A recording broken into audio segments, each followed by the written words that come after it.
Selamat menunaikan ibadah puasa 1441 Hijriah. Mohon maaf lahir dan batin. Assalamualaikum warahmatullahi wabarakatuh. Kembali berjumpa dengan kami di channel Abisar Maulana, masih di kisah nyata dalam cerita. Pada kesempatan kali ini kami ingin bercerita tentang kisah Rasulullah, yaitu tentang keajaiban di makam Rasulullah SAW. Tapi jangan lupa subscribe dan tekan ikon loncengnya untuk mendapatkan notifikasi dari kisah-kisah selanjutnya.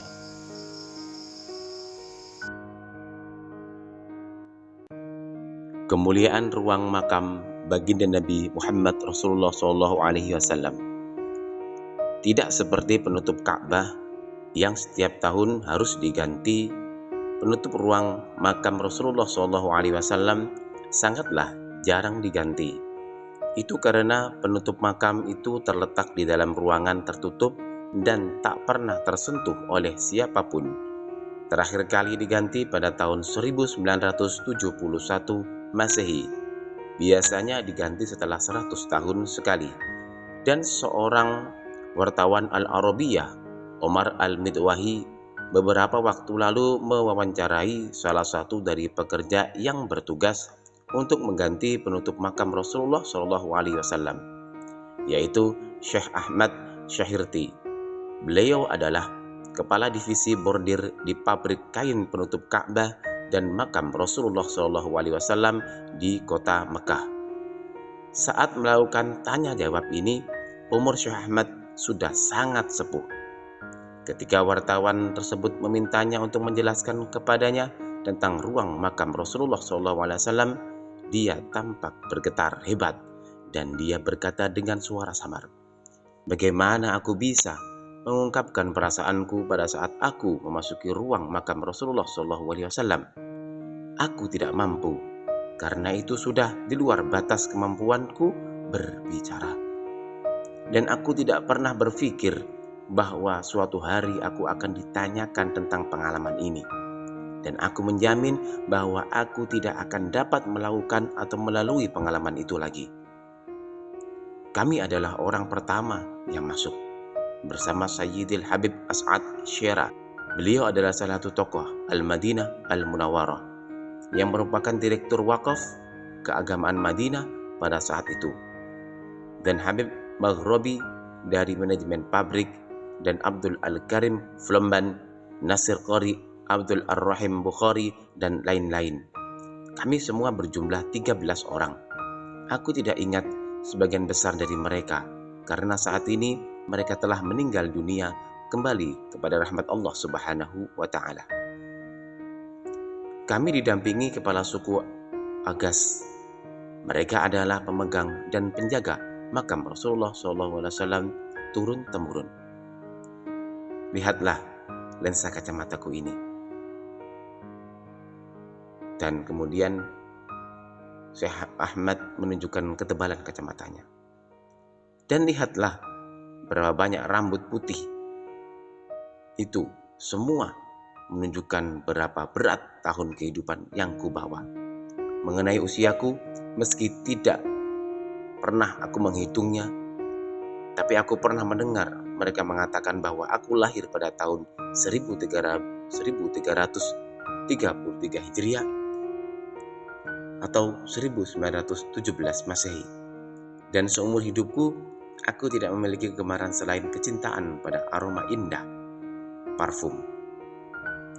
Aku telah menghabiskan jangka waktu yang panjang di tahun-tahun yang tertinggal, berusaha untuk memuaskan nafsu mencium segala keharuman yang ada. Aku belajar banyak dan aku dapat memberitahu Anda dengan keyakinan bahwa aku memiliki keahlian khusus bagaimana mencampur minyak wangi dan menghasilkan wewangian terbaik. Dan bahwa hampir tidak ada orang lain yang bisa membuat wewangian seperti racikanku. Dan aku katakan ini karena aku menemukan ketidakmampuan untuk menjelaskan apa yang terjadi pada malam yang diberkati itu. Ketika pintu makam dibuka untuk kami dan kami memasuki ruang pemakaman baginda Nabi Muhammad Rasulullah SAW, Aku menghirup keharuman dan aroma yang tidak pernah ku ketahui atau mencium sebelumnya maupun sesudahnya, dan tidak pernah dikenal seumur hidupku. Aku tidak pernah tahu rahasia komposisinya. Itu adalah keharuman di atas keharuman, aroma di atas aroma, sesuatu yang lain daripada yang lain. Bahkan akan membuat takjub seorang ahli sekalipun atau pedagang parfum manapun juga tidak akan pernah mencium seperti itu sebelum atau sesudahnya. Ketika malam itu pintu makam dibuka, perasaan takjub begitu lengkap mengambil alih semua perhatianku. Ini adalah tempat teragung di muka bumi. Aku tidak tahu persis berapa luasnya. Tetapi menurut taksiran kami, ruang makam itu sekitar 48 meter persegi dengan ketinggian kurang lebih 11 meter. Di kubah hijau ada kubah kecil lainnya dan tertulis di situ makam Rasulullah SAW, makam Abu Bakar As-Siddiq, dan makam Umar bin Khattab. Dan aku juga melihat bahwa ada makam lain yang kosong. Dan di samping 4 makam adalah ruang dari Sayyidah Fatimah Az-Zahra radhiyallahu anha yang merupakan rumah di mana beliau dan keluarganya tinggal. Kekaguman terhadap tempat itu sangatlah istimewa. Aku begitu terpesona melihat lampu-lampu antik yang menggantung dari langit-langit. Peninggalan dari zaman kuno. Kami diberitahu bahwa ada beberapa peninggalan Nabi Muhammad Rasulullah SAW yang disimpan di tempat lain.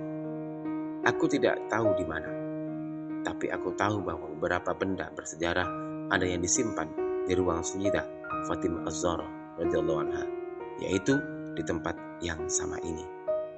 Ruangan ini sebagian besar tertutup kain tenunan yang terbuat dari sutra murni, berwarna hijau lembut dengan kain katun yang kuat, dan dimahkotai oleh sabuk yang mirip dengan penutup Ka'bah, tetapi di sini berwarna merah. Seperempat bagian dari kain dibordir dengan tulisan ayat Al-Quran yang mulia dari surat Al-Fath, terbuat dari garis kapas dan benang emas dan perak. Dari saking kagumnya kami sampai tidak tahu bagaimana untuk menghapus atau membersihkan potongan-potongan khusus yang dibuat untuk menempelkan kain pada kubah. Jari-jari kami goyang bergetar dan napas kami menderu berlomba. Kami tinggal selama 14 malam penuh bekerja, dari setelah sholat Isya sampai azan pertama waktu fajar untuk menyelesaikan tugas ini. Kami menggunakan bahasa sinyal, dan kalau terpaksa berbicara, kami akan lakukan dengan berbisik-bisik. Kami terus menghapus potongan-potongan lama, melepas simpul dari penutup lama, dan membersihkan semua debu dan bulu merpati yang terjebak di tempat yang suci ini. Itu terjadi pada tahun 1971 Masehi. Dan penutup lama yang kami ganti telah berusia 75 tahun, sesuai dengan tanggal yang tertulis di atasnya. Aku, pada waktu itu mataku sudah lemah, dan kacamata ini tidak pernah meninggalkan mataku sejak bertahun-tahun sebelumnya. Tapi di ruang itu aku berubah menjadi orang lain. Sungguh aku merasakan hal itu, dan perbedaan itu sangat jelas bagiku. Syekh Syahirti bersumpah ketika mengatakan, "Di situ aku sanggup untuk menempatkan benang ke lubang jarum tanpa kacamataku, meskipun cahayanya sangat redup di tempat di mana kami bekerja." Bagaimana Anda bisa secara ilmiah menjelaskan hal ini? Dan bagaimana Anda bisa menjelaskan fakta bahwa aku tidak merasa alergi karena aku adalah penderita alergi akut? Aku akan batuk parah jika sedikit terkena debu. Tapi pada waktu itu aku sama sekali tidak terpengaruh oleh debu ruangan atau pasir yang terbang ke udara. Seakan pasir tidak lagi pasir, dan seolah-olah debu menjadi obat untuk penyakitku. Aku merasa bersemangat dan muda seperti ketika usiaku belasan tahun. Padahal waktu itu usiaku sudah lebih dari setengah abad. Satu lagi hal yang aneh terjadi padaku, yang rahasianya belum aku mengerti hingga saat ini. Kami harus mengambil kain bordir atau penutup lama sepanjang 36 meter. masih tersisa. Aku mengatakan kepada mereka untuk melipat dan membungkusnya dan meninggalkannya di situ. Kemudian aku pergi ke sana, dan meskipun tubuh ini sudah tua dan lemah, tapi aku sanggup memanggulnya di atas bahu ini. Aku pergi keluar dari ruang mulia itu tanpa sedikit pun merasa berat.